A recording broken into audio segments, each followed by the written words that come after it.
নাগরিকত্ব অভিবাসন আইনের কড়াকড়িতে পর্তুগাল ছাড়তে শুরু করেছেন বাংলাদেশি সহ বিশ্বের বহু দেশের মানুষ। নতুন নিয়মে দেশটিতে নাগরিকত্ব পেতে লাগবে দ্বিগুণ সময়। এমন অবস্থায় অভিবাসন প্রত্যাশীরা ঝুঁকছেন ইউরোপের অন্য দেশগুলোতে। এতে পর্তুগালের বেশ কিছু খাতে দেখা দিয়েছে কর্মী সংকট। আমজাদ হোসেনের তথ্য ও ছবিতে ডেস্ক রিপোর্ট। উদার অভিবাসন নীতির কারণে এতদিন ইউরোপের যে দেশটি প্রবাসীদের জন্য ছিল স্বর্গরাজ্য, সেই পর্তুগাল ছাড়তে এখন মরিয়া অনেকে। সম্প্রতি দেশটির নতুন ডানপন্থী সরকারের পাশ করা কঠোর নাগরিকত্ব অভিবাসন আইন ভেস্তে দিয়েছে অভিবাসীদের স্থায়ী হওয়ার পরিকল্পনা। Before Portugal was a good of immigrants, but now everything is changed. Now it's very difficult.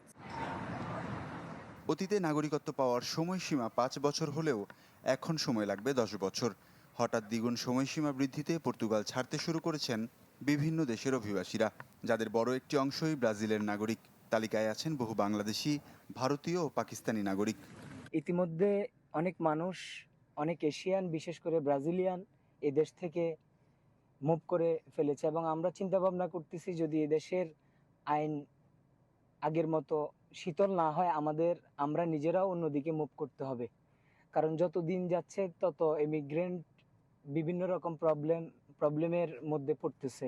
Family নিয়ে যারা ফ্যামিলি আনতে চাচ্ছে তারা ফ্যামিলি নিয়ে ঝামেলার মধ্যে পড়তেছে। এখানে অবৈধভাবে লোকজন আসতো, ডাঙ্কি মেরে আসতো, ফ্রান্স থেকে আসতো, স্পেন থেকে, অন্যান্য দেশ থেকে। নগদ নিয়ে এলো হার না মানা হার অফার। সর্বনিম্ন 10,000 টাকা রেমিটেন্স নগদে পাঠালে থাকছে স্বর্ণের হার জেতার সুযোগ।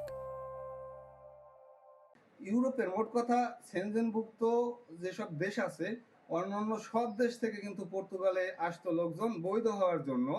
কারণ এখানে ইমিগ্রেন্টদের স্বর্গরাজ্য বলা হতো, এখন কিন্তু আর সেটা নেই আগের মতো।